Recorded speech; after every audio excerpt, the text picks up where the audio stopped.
India is the world capital of diabetes. हमारे India में करीब 10 करोड़ से भी ज्यादा people have diabetes. In India I think more than 95% of people with diabetes has type 2 diabetes. Obesity, I always say, it is mother of all important diseases of adult life. India में सबसे common question होता है mango खा सकते हैं कि नहीं। As if mango नहीं खाएंगे तो लाइफ नहीं चलेगी। We consider diabetes equivalent to heart disease.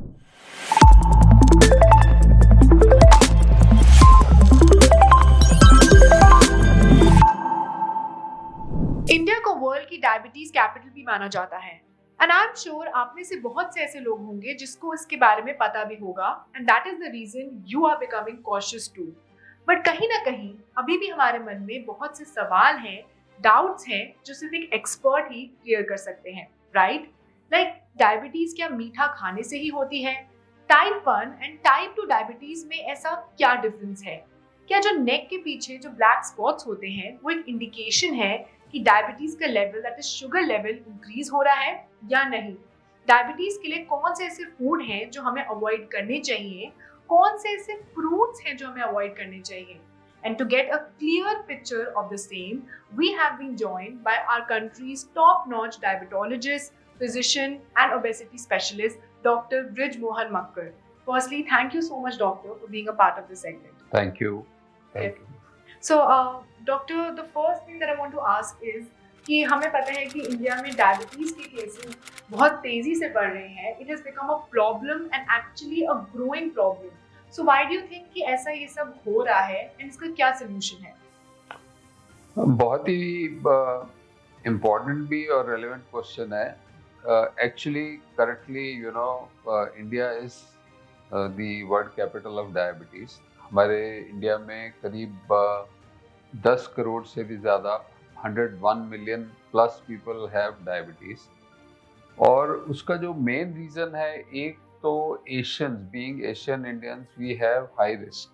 हमारी एथनिसिटी जो है उसकी वजह से भी हमारा रिस्क ऑफ गेटिंग डायबिटीज और कार्डियोमेटाबॉलिक डिजीजेस ज़्यादा है। दूसरा जो लाइफस्टाइल है वो बहुत रैपिडली चेंज हुआ है पिछले 30 से 40 साल के अंदर, जिसमें अगर आप देखोगे तो मूवमेंट या एक्टिविटी जो है लोगों की वो कम होती जा रही है और जो ईटिंग बिहेवियर है वो काफ़ी चेंज हो गया है। Plus we also move from a society which was ridden with poverty and starvation to a more affluent society.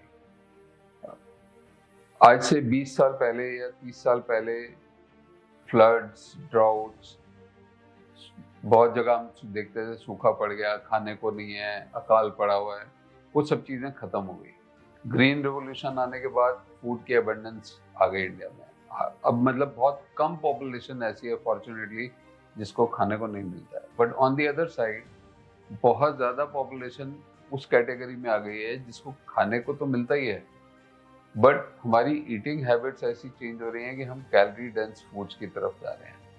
तो हम वो खाना खा रहे हैं जो हमारे लिए हेल्दी नहीं। दूसरा, जितनी शायद हमारी ज़रूरत है उससे ज़्यादा खा रहे हैं और जितनी हमारे को फिजिकल एक्टिविटी करनी चाहिए उससे कम कर रहे हैं। सो increasing food availability, increasing food consumption, increasing consumption of high calorie foods, fatty foods, sugars, and decreased physical activity.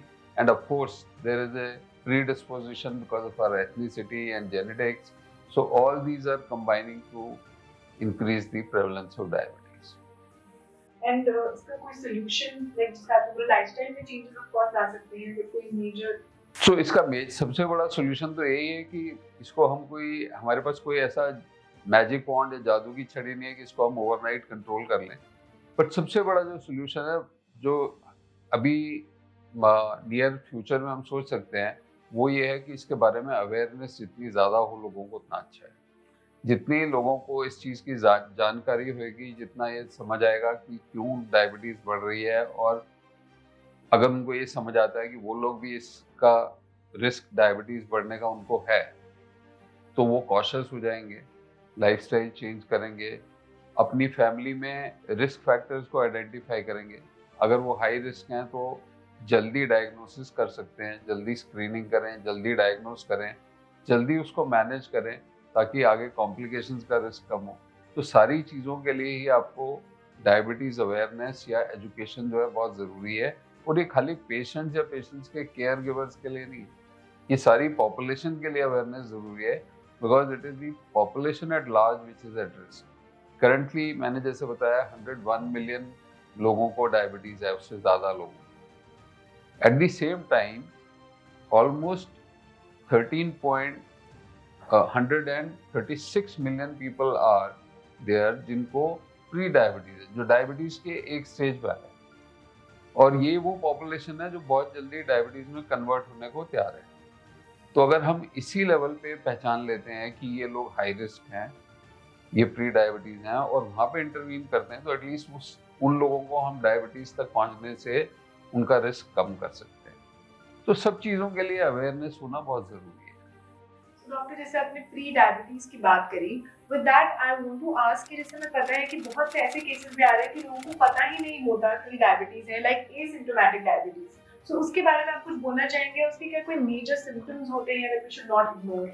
सो पहली चीज तो हमें ना एक क्लैरिटी रखनी है कि जब हम डायबिटीज के बारे में कर रहे हैं तो major chunk of diabetes, that means in India I think more than 95% of people with diabetes has type 2 diabetes, जो कि आपके लाइफस्टाइल और आपके फूड और आपकी इनएक्टिविटी से रिलेटेड है। और यही जो पॉपुलेशन है, ये प्री डायबिटीज वाली भी यही पॉपुलेशन है। अब जहां तक सिम्टम्स का सवाल है, इस पॉपुलेशन में सिम्टम्स बहुत कम होते हैं, बहुत थोड़ी परसेंटेज है, 15, 20, 25% लोगों को सिम्टम्स होते हैं कि उनको वेट लॉस होता है, या भूख ज़्यादा लगती है, या प्यास ज़्यादा लगती है, या वीकनेस लगती है, और जिसकी वजह से वो लोग टेस्ट कराते हैं, या कुछ इन्फेक्शन होते हैं जिसकी वजह से वो टेस्ट कराते हैं और पता चल जाता है diabetes. 2/3 to 3/4 people don't get any symptoms, so they believe कि उनको कोई प्रॉब्लम नहीं है, तो उनको कुछ ज़रूरत नहीं है। बट अब इस वजह से बहुत लोगों को डायबिटीज का पता ही नहीं चलता। आज की डेट में अगर हम देखें तो इंडिया में जो डायबिटीज पॉपुलेशन है उसमें 54% ऐसे लोग हैं जिनको डायबिटीज नहीं होता। अगर हम 100 लोगों को डायबिटीज है तो उनमें 54 लोगों को ये पता ही नहीं है कि उनको डायबिटीज है। इसका फॉल आउट क्या है? जिन लोगों को डायबिटीज के बारे में नहीं पता है, सपोज उनको आज डायबिटीज होती है और अगले 3 साल या 4 साल या 5 साल डायग्नोज नहीं होती है, तो अंदर ही अंदर उनको डैमेज हो रहा है। बॉडी के डिफरेंट ऑर्गन्स पे डायबिटीज के साइड इफेक्ट्स या डायबिटीज की वजह से डैमेज हो रहा है, जिनसे उनकी कॉम्प्लिकेशंस का रिस्क बढ़ता जा रहा है। अब अगर यही चीज टाइमली डायग्नोज हो जाती है और टाइमली लोग उसको ट्रीट करते हैं, टाइमली मैनेज करते हैं, तो उससे उनका कॉम्प्लिकेशंस होने का रिस्क बहुत कम हो जाता है। तो उसके लिए क्या चाहिए हमें? अर्ली डिटेक्शन ऑफ डायबिटीज चाहिए। अर्ली डिटेक्शन कैसे होगी? क्योंकि सिम्टम्स नहीं है, तो अब आपको हाई रिस्क लोगों को आइडेंटिफाई करना है। हाई रिस्क कौन है? जैसे मैंने कहा कि हम एशियन इंडियंस हैं, हमारी ethnicity is high risk ethnicity.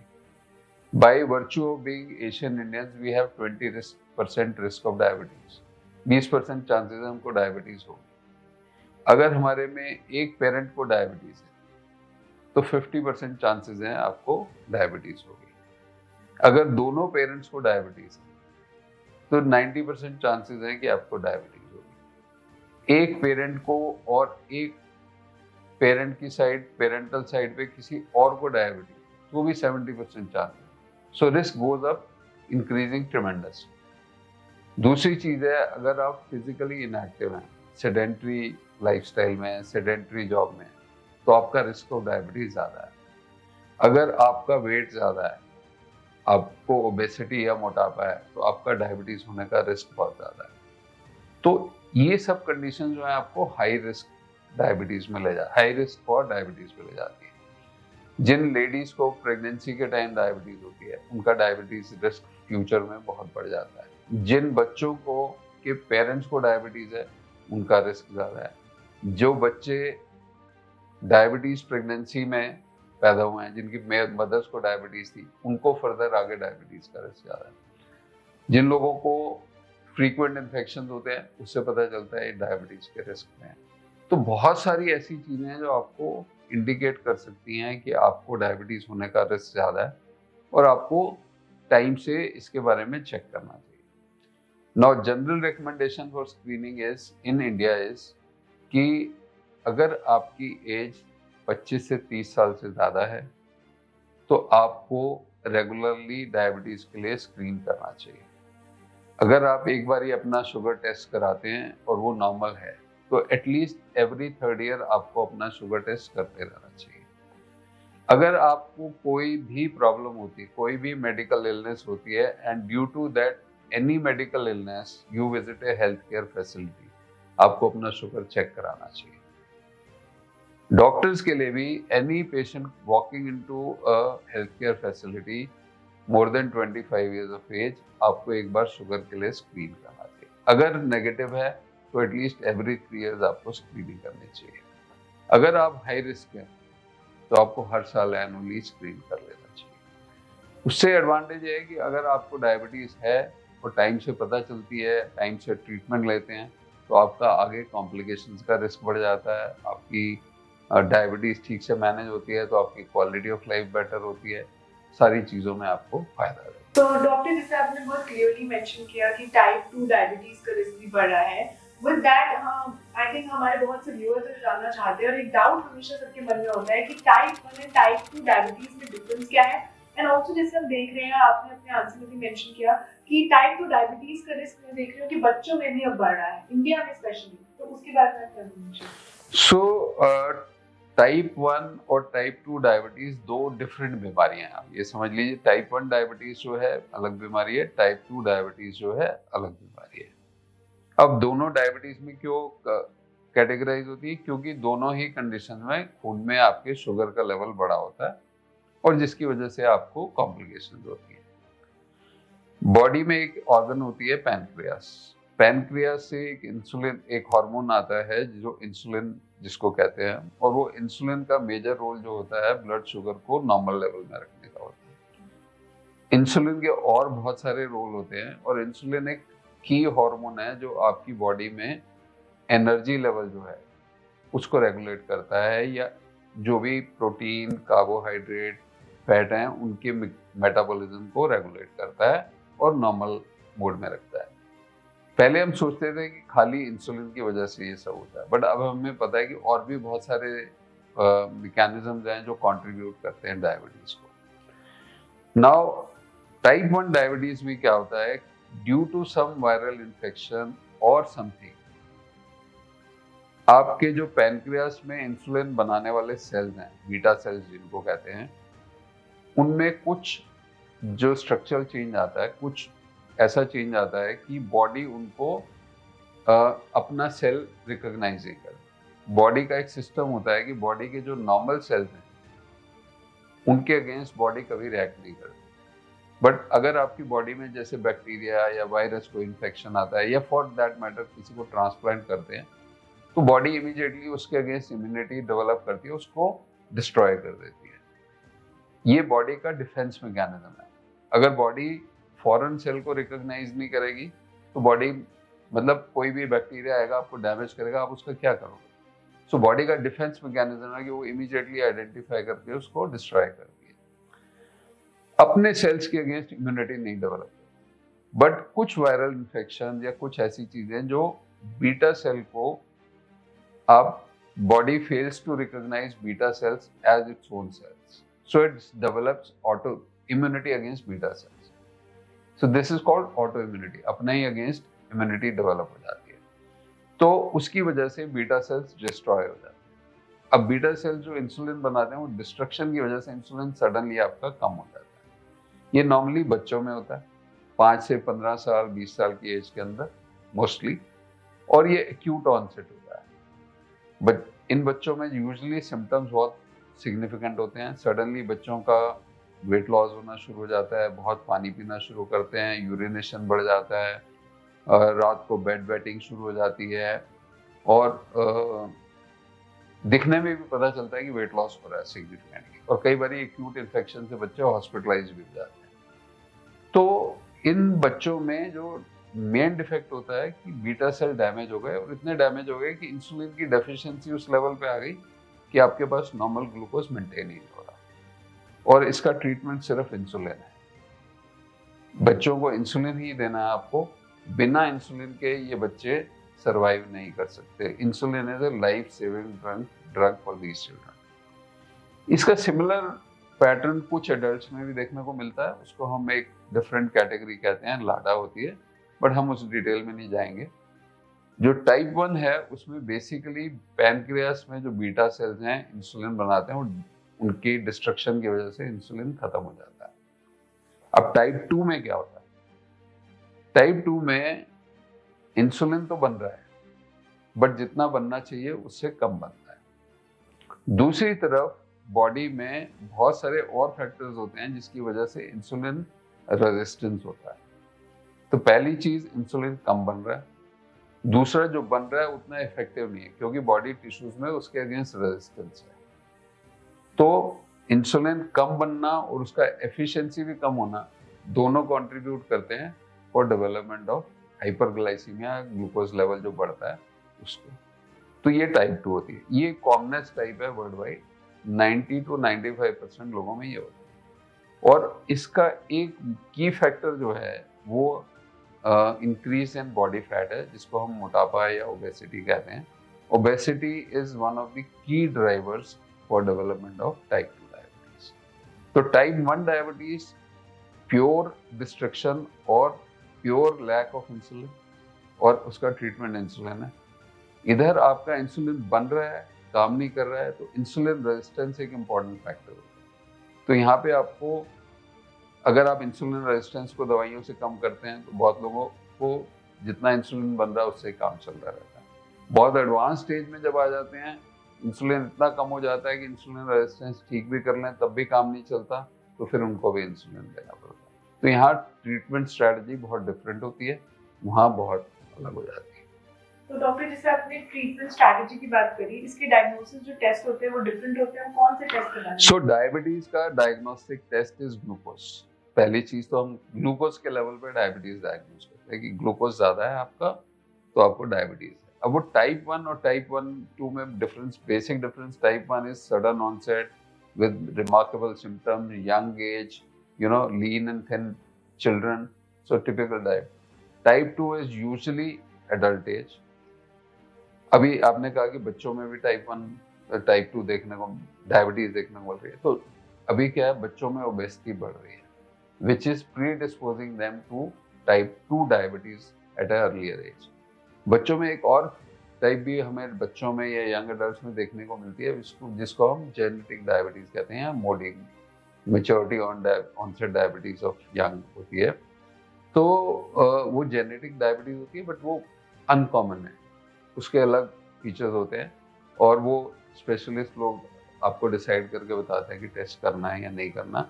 But majority type 1 और टाइप 1 में sudden onset with symptoms, younger age group type 1, very gradual onset, no symptoms और माइल्ड सिम्टम्स, ओवरवेट और obese people, usually in adult age, type 2। Simple classification. और doctor, जैसे आपने genetic diabetes की बात करी, तो उसके लिए कोई ऐसे फिर से अगेन डायग्नोसिस टेस्ट होते हैं कि हम पहले से बता सके कि हाँ, उसके एक्चुअली पहले नहीं बता सकते, पहले बताने के लिए नहीं करते क्योंकि कम होते हैं, तो उसको मास स्क्रीनिंग करना बहुत एक्सपेंसिव हो जाता है और जेनेटिक टेस्टिंग वैसे भी एक्सपेंसिव होती है। बट कुछ क्लूज होते हैं पेशेंट्स के अंदर, कुछ हमें ऐसे सिम्टम्स मिलते हैं या कुछ फैमिलीज की ऐसी मिलती है जिससे हम सस्पेक्ट कर सकते हैं कि जेनेटिक डायबिटीज होगी, तो स्पेसिफिकली उन केसेस में जेनेटिक टेस्टिंग करते हैं। So with that, डॉक्टर, एक बहुत बेसिक सवाल है, बट आई थिंक अभी भी लोगों के मन में होता है कि क्या जो लोग ज्यादा मीठा खाते हैं वो हायर रिस्क होते हैं ऑफ डेवलपिंग? जो ज्यादा मीठा खाते हैं डेफिनेटली उनका भी हायर रिस्क होता है, but generally high calorie foods predispose to weight gain and increase risk of diabetes. जितना आपकी बॉडी में, जितना आप एक्सेस कैलोरीज ले रहे हैं कंपेयर टू योर रिक्वायरमेंट, आप अल्टीमेटली उसको स्टोर करेंगे बॉडी में। फैट स्टोरेज का क्या होता है, बॉडी में जब फैट का लेवल एक क्रिटिकल लेवल से ज़्यादा हो जाता है तो जो फैट टिश्यू है वो उसको स्टोर नहीं कर सकता फैट को। अब जब वो फैट एक्सेस में होती है, आप किसी एक बैलून को आप फुला रहे हो, उसमें हवा भर रहे हो, एक लेवल के बाद आप नहीं भर सकते, जब भरोगे तो फट जाएगा। सो बियॉन्ड अ सर्टेन स्टेज वो फैट सेल्स जो है डिसफंक्शनल हो जाते हैं। पहले फैट सेल का काम क्या है? फैट स्टोर करना। अब एक कैपेसिटी जब उनकी सैचुरेट हो जाती है तो then they start spilling out fat, free fatty acid जिनको कहते हैं। और ये पर्टिकुलर होता है जो फैट हमारी बॉडी के अंदर है। जो स्किन के अंदर है उसका एक्सपेंशन ईजी है, जो अंदर है वो कंप्रेस हो रही है, तो वो जल्दी इन्फ्लेम हो जाता है। Once these tissues become excess, they get excess fat storage, they become inflame. तो फैट टिश्यू का फंक्शन हम सोचते हैं कि सिर्फ ये तो फैट है, बट इतना सिंपल नहीं है। एडिपोज टिश्यू या fat tissue is a very complex endocrine organ, so it secretes lot of hormones and what you call as cytokines, chemicals जो होते हैं, जो different metabolic processes में involved होते हैं, जो inflammation में involved होते हैं, जो insulin resistance develop करने में involved होते हैं, जो कि एक core defect है type 2 diabetes में। So जब excess fat storage होता है तो this tissue becomes dysfunctional and this starts releasing free fatty acids। वो फ्री फैटी एसिड जो है बॉडी में उन ऑर्गन्स में जाके डिपॉजिट होना शुरू होते हैं जिनमें नॉर्मली फैट नहीं स्टोर होती है। अब वो लिवर में जाके डिपॉजिट होते हैं तो फैटी लिवर होता है। आजकल आप सुन रहे होंगे फैटी लिवर या जो फैटी लिवर डिजीज जिसको हम कहते हैं वो कॉमन होती जा रही है। So fat, abnormal accumulation of fat in organs और ectopic sites, abnormal sites is detrimental. वो लिवर में भी जमा होती है, वो हार्ट में भी जमा होती है, वो ब्लड वेसल्स में भी जमा होती है। ब्लड वेसल्स में जमा होती है तो एथेरोस्क्लेरोसिस होती है, ब्लड वेसल्स क्लॉट होती हैं, हार्ट अटैक्स होते हैं, स्ट्रोक्स होते हैं। सो ये सब चीजें जो है एक्सेस फैट से रिलेटेड है और इंसुलिन रेजिस्टेंस से रिलेटेड है। ठीक है, तो जो भी आप एक्सेस कैलोरीज ले रहे हो, चाहे आप वो फैट ले रहे हो, चाहे आप वो शुगर ले रहे हो, अल्टीमेटली कहीं ना कहीं आपको नुकसान करेगी। It will help in, it will go towards pushing you towards insulin resistance and ultimately dysfunction of multiple organs. So it is not just diabetes, diabetes भी बढ़ेगी, आपकी ब्लड प्रेशर का रिस्क भी बढ़ेगा। इंसुलिन रेजिस्टेंस एक major defect होता है जो ब्लड प्रेशर भी बढ़ाता है। इंसुलिन रेजिस्टेंस की वजह से आपके कोलेस्ट्रॉल लेवल्स abnormal होते हैं। इंसुलिन रेजिस्टेंस से आपकी ब्लड वेसल्स में कोलेस्ट्रॉल डिपॉजिट होते हैं, हार्ट अटैक्स होते हैं। ये सब चीजें कहीं ना कहीं ग्रास रूट लेवल पे connect. So like you mention obesity and जो मोटापा है ये एक्चुअली मेजर कॉज है ऑफ दैट। बहुत बड़ा कॉज है actually. Obesity, I always say it is mother of all important diseases of adult life. अगर ओबेसिटी की आज हम लिस्ट देखें तो there are more than 240 diseases जो ओबेसिटी से कहीं ना कहीं डायरेक्टली और इनडायरेक्टली रिलेटेड है। सो हम सोचते हैं ओबेसिटी से क्या होगा, कुछ नहीं, मतलब we consider this just like a shape. It is not a shape. Obesity is a very important, complex, chronic disease which needs to be identified as a disease and treated as a disease. Obesity से जितनी भी अभी बीमारियां मैंने गिनी है सबका risk बढ़ता है। इसके अलावा जॉइंट्स की problem, breathing problem, sleep apnoea, heart disease, there are about 12 cancers जिनका रिस्क ओबेसिटी से बढ़ता है। मतलब आप अंदाजा लगाइए कोई भी बीमारी कहीं ना कहीं वो आप ओबेसिटी से कनेक्टेड मिलेगी आपको। सो विद दैट डॉक्टर, हम देख रहे हैं कि आजकल हम बहुत से अलग अलग सिम्टम्स ऑफ डायबिटीज भी नोटिस कर रहे हैं। जैसे कि बोला जाता है कि अगर आपकी नेक के पीछे लाइक ब्लैक लाइंस आ रही हैं, सो दैट्स एन इंडिकेशन कि वो। सो एक्चुअली क्या होता है कि अभी बहुत सारी इंफॉर्मेशन ना हम ले साइट्स पे भी मिलती है। इंफॉर्मेशन पूरा गूगल स्कूल चलता है, व्हाट्सएप स्कूल चलता है, हर जगह से आपको इंफॉर्मेशन मिल रही है और वो बहुत सारी कंफ्यूजिंग भी होती है। सो जो नेप ऑफ नेक पे जो डार्क पिगमेंटेशन होता है वो खाली नेप पे नहीं होता, नेप वाला विजिबल होता है, बट अगर आप देखोगे सारे स्किन पोर्स में डार्क पिगमेंटेशन होता है। That is a sign of insulin resistance. So people who are getting insulin resistance, they are more predisposed to getting diabetes. It is not related to your sugar levels, but insulin resistance level increase होता है। Okay, so with that, doctor थोड़ा food ये diet की बात करते हैं। तो diabetes के लिए कौन सा एक अच्छे डाइट आप रिकमेंड करना चाहोगे? सो डायबिटीज के लिए ना डाइट में भी बहुत सारे कंफ्यूजन हैं और मैं ये बड़ा क्लियर करना चाहता हूँ कि डायबिटीज के लिए कोई आपको अलग से डाइट नहीं चाहिए। आपको नॉर्मल हेल्दी खाना खाना है। और जो डायबिटीज़ के लिए जो हम डाइट रिकमेंड करते हैं, जो डायबिटिक पेशेंट्स को, जिन लोगों को डायबिटीज़ है उनको, जिनको रिकमेंड करते हैं आज की डेट में हम टेक्निकली, मतलब मैंने अभी डायबिटिक पेशेंट बोला, this is a wrong word. We don't label any patient as a diabetic or obese, because ultimately these are people who are affected by disease. It is not the disease related people. So currently it is very clear that we don't use these terms.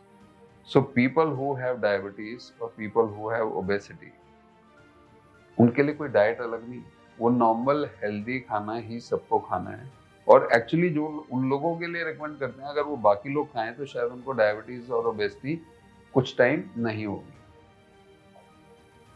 हमारी जो eating habits हैं, जो normal इंसान को खाना क्या खाना चाहिए, आप 3 टाइम में खाना खाते हैं, आपको उतना खाना चाहिए जितनी आपकी रिक्वायरमेंट है। ओवर ईटिंग नहीं करनी चाहिए, बिंज ईटिंग नहीं करनी चाहिए, बाहर का खाना कम खाना चाहिए। अगर खा रहे हैं तो आपको बैलेंस करना चाहिए। जो ट्रेडिशनल कुकिंग होती थी इंडिया में, कि आप सुबह रोटी, उसके साथ में थोड़ा बटर या कुछ थोड़ी सब्जी खाते थे, दिन में जो आप रोटी खाते थे उसके साथ सूखी सब्जी खाते थे, रात को दाल या करी वाली सब्जी खाते थे, यही खाना होता था। उसके साथ सैलेड खाते थे, फ्रूट खाते थे, जूस नहीं पिए जाते थे पुराने जमाने में, मिठाइयाँ सारा टाइम नहीं खाई जाती थी, चॉकलेट्स भी नहीं खाई जाती थी, बाहर का खाना बहुत कम खाया जाता था। अभी क्या है कि with abundance of food, with change of lifestyle, with more disposable money in pocket, with more availability of options, with availability of doorstep food delivery, इतने सारी चीजें, options change हो गई है ना, कि आप there is a environment which is conducive to overeating and decrease activity. तो अगर आप इसको अवॉइड करें, डायबिटीज के लिए हम रिकमेंड ये करते हैं कि आपको you should have sufficient carbs to maintain your energy level. Don't take calorie dense foods. आपने refined carbs नहीं लेने, आप whole sources, whole grain sources लें। अब whole grains लेंगे, उसमें फाइबर भी है, उसमें प्रोटीन भी है, उसका फिलिंग इफेक्ट भी ज़्यादा है। लोग कहते हैं वीट नहीं खाना चाहिए, वीट में प्रॉब्लम नहीं है। आप वीट का पॉरेज बनाएंगे, दलिया है, उसका ग्लाइसेमिक इंडेक्स या जितनी स्वीट से उससे शुगर बढ़ेगी वो कम होगा। आप उसको आटे में कन्वर्ट करेंगे, उसका थोड़ा बढ़ जाएगा। फूड प्रोसेसिंग डिफरेंट है। आटे में से आप छिलका निकाल देंगे, मैदा बन जाएगा, it is like consuming sugar. ठीक है, तो it is not the grain which is important, it is the processing important.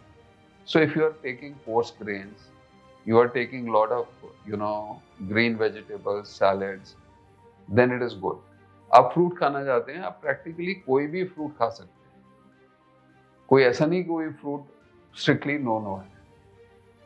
हाँ, कुछ फ्रूट्स में आपका कैलोरी ज्यादा होती है, जैसे मैंगो है, जो सबसे इंडिया में सबसे कॉमन क्वेश्चन होता है, मैंगो खा सकते हैं कि नहीं? एज इफ मैंगो नहीं खाएंगे तो लाइफ नहीं चलेगी। ठीक है, और स्पेशली ये बहुत इंपॉर्टेंट क्वेश्चन होता है, because mango is very popular fruit, very favourite fruit for lot of people. या बनाना खा सकते हैं कि नहीं खा सकते? अब इन बनाना में स्टार्च ज्यादा होता है तो शुगर जल्दी बढ़ता है, फाइबर नहीं होता। मैंगो में शुगर लेवल ज्यादा होता है एंड इट इज जूसी, तो उससे एब्जॉर्प्शन ज्यादा होता है। अब ऑरेंज है, एप्पल है, पियर है, ये फ्रूट्स खाने में कोई प्रॉब्लम नहीं है। इवन आप मैंगो का एक स्लाइस खा रहे हैं, आपने खाने के बाद लिया तो उसका इफेक्ट बहुत कम हो जाएगा। प्रॉब्लम आती है, लोग जूस बनाते हैं, आप जूस जब पीते हैं तो एक ग्लास में आप 4 ऑरेंजेस ले रहे हैं। इट इज नॉट 1 ऑरेंज जो आप एक ग्लास में लेंगे। अगर आप एक ऑरेंज खाते हैं तो उसके साथ आप उसकी फाइबर भी खाते हैं, उसके और मिनरल्स, विटामिन भी लेते हैं, उसका फिलिंग इफेक्ट डिफरेंट होगा। आप 4 ऑरेंजेस नहीं खा पाएंगे, बट आप एक ग्लास जूस पिएंगे, 4 orange, so your calorie consumption goes by 4 times. You have reduced fibre. अगर आप होल फ्रूट ले रहे हैं, उसके फाइबर से आपका ग्लूकोज एब्जॉर्प्शन भी कम होता है। आपका जो आज की डेट में एक और फैक्टर जो हम कंसिडर करते हैं, जो इम्पोर्टेंट है डिजीज कॉजेशन में, वो है गट माइक्रोबायोटा। सो जितना आप फाइबर फूड लेते हैं, जितना आप होल फ्रूट्स लेते हैं, vegetable, They help in maintaining normal gut microbiome, which keeps your gut also healthy. अगर आप natural foods ले रहे हैं, whole foods ले रहे हैं, overeat नहीं कर रहे हैं, if you eat on time, eat properly, don't indulge into calorie dense foods, maintain your body weight, keep a check on your weight. आपका वेट नहीं बढ़ रहा है तो generally you are on the right track. कोई ऐसा specific अच्छा जो मैंने अभी आपको एक खाना बताया डायबिटीज पेशेंट्स को हम ये बताते हैं कि आप पोर्शन साइज कंट्रोल करिए, खाना टाइम पे खाइए, पूरा खाइए, कंसिस्टेंट खाइए। डायबिटीज के लिए थोड़ा कंसिस्टेंसी इसलिए जरूरत होती है क्योंकि उनकी मेडिकेशन जो है उनके फूड के साथ आपको एडजस्ट करनी है। But anybody eating a healthy food will eat what ever I am telling, and if you eat on time, eat what is required, don't overeat, don't take calorie dense foods, and you go for regular walk or exercise. This is what is required for a diabetes patient. This is what is required for people with obesity. This is what is required for every normal individual. So, आपने doctor बहुत ही अच्छे तरीके से सब बताया कि हमें कौन सी डाइट खानी चाहिए, कौन सी नहीं। विद दैट आपने वीट के बारे में मेंशन किया एंड आल्सो फ्रूट्स जैसे आपने बताया। तो क्या वीट आपने बोला खाना चाहिए बट ऑफ कोर्स पोर्शन में अच्छे तरीके से, बट क्या आपको लगता है कि हमें मिलेट की तरफ कुछ हो जाना चाहिए? सी अगर आप मिलेट्स को भी देखेंगे, मिलेट्स मतलब if you look at the comparison, millets और वीट में कोई बहुत ज्यादा डिफरेंस नहीं है। ओनली थिंग इज थोड़ा सा फाइबर कंपोनेंट उसमें ज्यादा है। But first thing is, are we looking at millets for everybody? Do we have that kind of availability everywhere? Can everybody afford to eat millets? Can masses eat millets? See, fine, somebody is in rural belt and they are producing millet, they are eating millets, is fine. But it doesn't score बहुत ज़्यादा उससे advantage नहीं होने वाला। But हमें ये देखना चाहिए कि हम जो भी रिकमेंडेशन दे रहे हैं, जो भी बात कर रहे हैं, वो पूरी पॉपुलेशन के लिए इजीली अवेलेबल। हम फैट फूड्स की बात करना शुरू करें तो बहुत सारी चीज़ें हैं, और होता क्या है जैसे जैसे एफ्लुएंस बढ़ता है आपका फोकस उन चीज़ों पे जाता है जो इजीली अवेलेबल है, जो ज़्यादा एक्सपेंसिव। हमें वो फूड्स देखने हैं जो सबसे इजीली अवेलेबल है। So any seasonal fruit is good, any seasonal vegetable. लोग कहेंगे कीवी खाना चाहिए हमको। अब आप कीवी क्यों खाना चाहते हैं? जब आपके घर पे एप्पल ग्रो होता है, आपको पियर आती है मार्केट में, आपको मेलन आता है और वो चीपर है। क्या जरूरत है आपको कि आपको दूसरा एक फ्रूट, चीकू भी मिलता है इंडिया में, ठीक है, शुगर लेवल ज़्यादा है। अब हमेशा उस चीज़ को देखिए जो डूएबल है फॉर लार्जर मासेस, जो हर बंदा आसानी से अफोर्ड कर सकता है। हम मिलेट्स को रिकमेंड करना शुरू करते हैं। हमारा जो फूड डिस्ट्रीब्यूशन सिस्टम है for the masses, will it be able to give millets to everybody? What are we giving them? Rice and wheat? Okay. Suppose I get a patient with diabetes from South India who's a rice eater by nature. उसका डोसे में भी rice है, उसका इडली में भी rice है, उसको राइस ही खाना है। उसको हम चपाती या पराठा बनाना तो सिखाएंगे नहीं कि तुमको ये नहीं खाना, वीट ही खाना है। So cereal is a cereal, fine. Rice का जो है जो ग्लाइसेमिक इंडेक्स ज़्यादा है। अब हमने ये देखना है उसको हमने बेटर कैसे करना है। सो वही राइस अगर उसको खाना है, पहली चीज़ उसका स्टार्च निकाल दे, बॉइलिंग के बाद एक बार या 2 बार वॉश कर दे तो फ्री स्टार्च निकल जाएगा। दूसरा, take rice with lot of green vegetables, so you add lot of fibre to it, so you cut down the glycaemic index. You want to make khichdi, use whole dals, द छिलके वाली दाल, जो धुली हुई दालें हैं उनको छोड़ के आप छिलके वाली दाल यूज करें, या जैसे काले चने यूज कर रहे हैं या राजमा यूज कर रहे हैं जिनमें फाइबर ज़्यादा है। तो आपने ऐसे फूड्स के साथ उसको मिक्स कर दिया जिसमें फाइबर ज़्यादा है। जो राइस की कम फाइबर है उसको आपने कॉम्पनसेट कर दिया, उसका प्रोटीन कॉम्पोनेंट भी बेटर कर दिया। सो आपको वर्कआउट करना है system which is doable for masses. अब अगर हर घर में डायबिटीज पेशेंट के लिए अलग से खाना बनाना है तो कभी हो ही नहीं सकता। So you have to work out a system कि आपके किचन में खाना बनता है। इसमें सिंपल चीज़ है, आप फैट की क्वांटिटी कम कर दीजिए, फ्री शुगर हटा दीजिए, जूस नहीं पीना है कोई आपको। एक लोग हिंदुस्तान में क्या है, सारी दुनिया में जूस पीते हैं लोग, पैक्ड जूस पीते हैं। So it is quick calories. So if you avoid taking juice, you take full fruits और वेजिटेबल। हिंदुस्तान में वेजिटेबल का भी जूस बना के पीते हैं। मुझे अभी तक समझ नहीं आया उसका एडवांटेज क्या है। आपने उसका फाइबर निकाल दिया, आपने उसके बहुत सारे मिनरल्स निकाल दिए, वो रफेज आपने जो मिलनी चाहिए आपको वो रफेज सारी फेंक दी। ठीक है, तो बहुत सारी चीजें ऐसी हैं जो आई थिंक वो फैट्स बढ़ते हैं और आपकी फूड कंजम्पशन की कॉस्ट को बढ़ाते हैं, बट उसका एडवांटेज बहुत ज्यादा नहीं। सेइंग नो टू डेयरी आजकल एक ट्रेंड चल रहा है, तो सर आप उसके बारे में क्या बोलना चाहेंगे? मुझे मतलब देखते रहते हैं हम, but there are enough studies to show that actually dairy products are good consumed in optimum amounts. Dairy products are not bad at all. They don't lead to increased risk of diabetes or heart disease or anything. कुछ नहीं है ऐसा। हाँ, but consumption जो है आपकी, see moderation is the key. Everything is okay in moderation. जहां आप किसी चीज की ज्यादती करते हैं वो आपको नुकसान करती है। आप ज्यादा खाएंगे तो नुकसान करेगा, आप कम खाएंगे तो आपके लिए, मॉडरेशन में खाएंगे जितनी आपकी जरूरत है तो उससे कोई प्रॉब्लम नहीं। With that, what is the link between diabetes and heart health?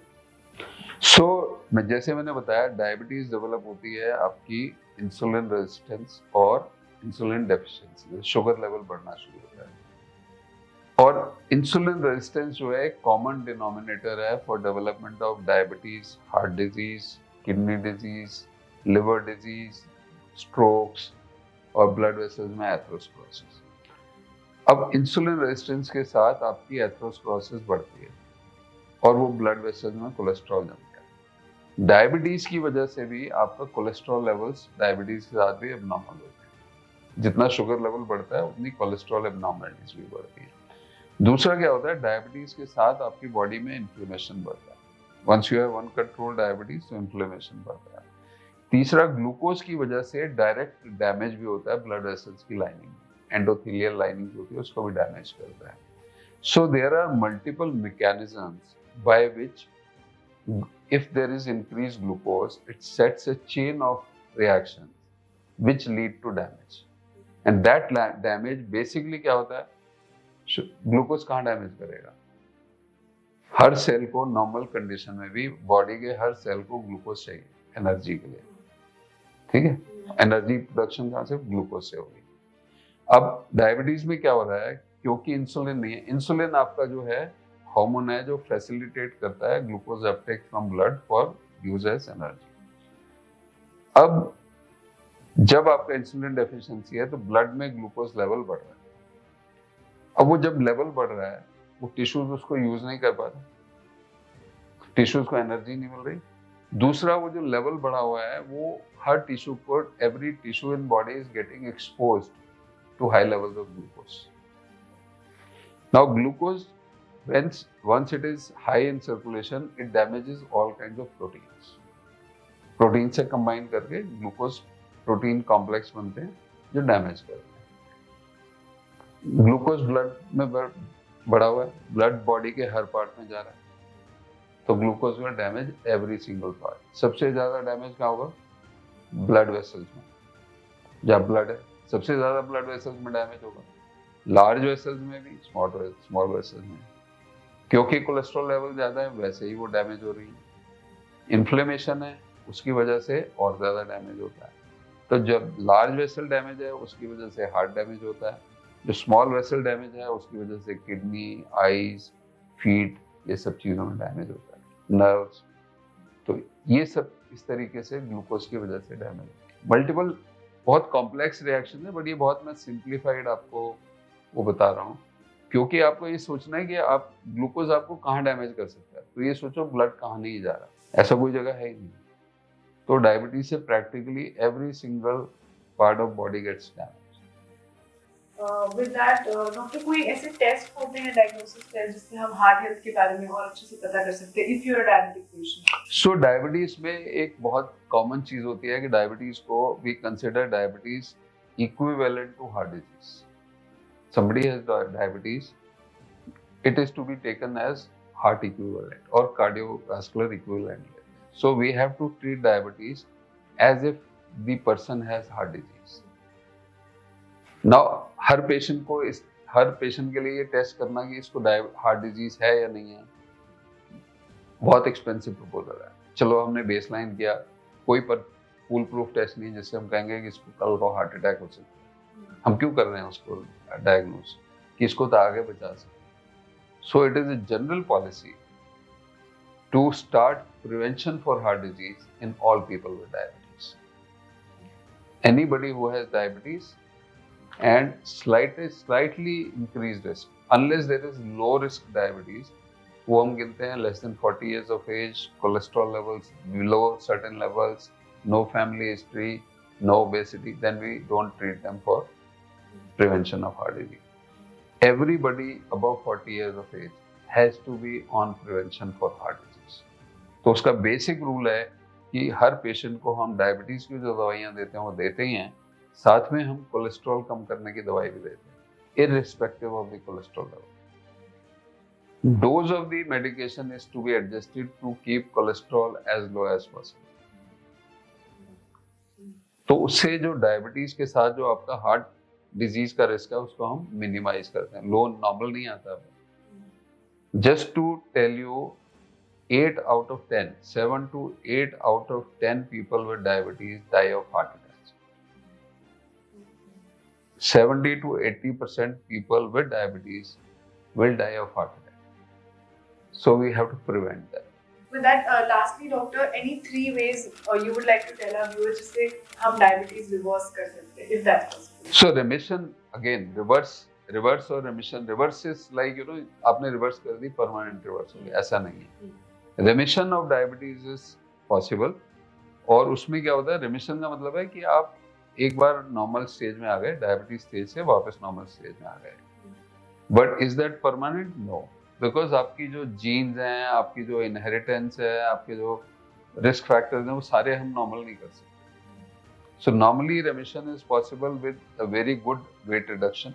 If you somebody is overweight or obese, about 15% weight reduction and a healthy lifestyle can help you reversing diabetes. But ideally ये सब आपको अपने level पे attempt नहीं करना चाहिए, खाली diet से अटेम्प्ट नहीं करना चाहिए, एक प्रॉपर मेडिकल गाइडेंस में ही अटेम्प्ट करना चाहिए। आजकल बहुत सारी apps based, you know, phone में इतनी एप्स आ गई हैं कि हर every second or third app is claiming remission of diabetes. Now, some of them have, scientific basis, but I would say not completely scientific oriented. So it has to be a very, very comprehensive team-based therapy where you are looking at medical management, counseling, diet, exercise behavior, follow-up. All these things are important. So remission is possible, but ideally it should be done under medical supervision. So thank you so much, doctor, for speaking to us. I think Thank you. informative segment में बहुत सी चीजें हमारे viewers को बहुत सी चीजें सीखने को मिलेंगी. Thank you so much. Thank you.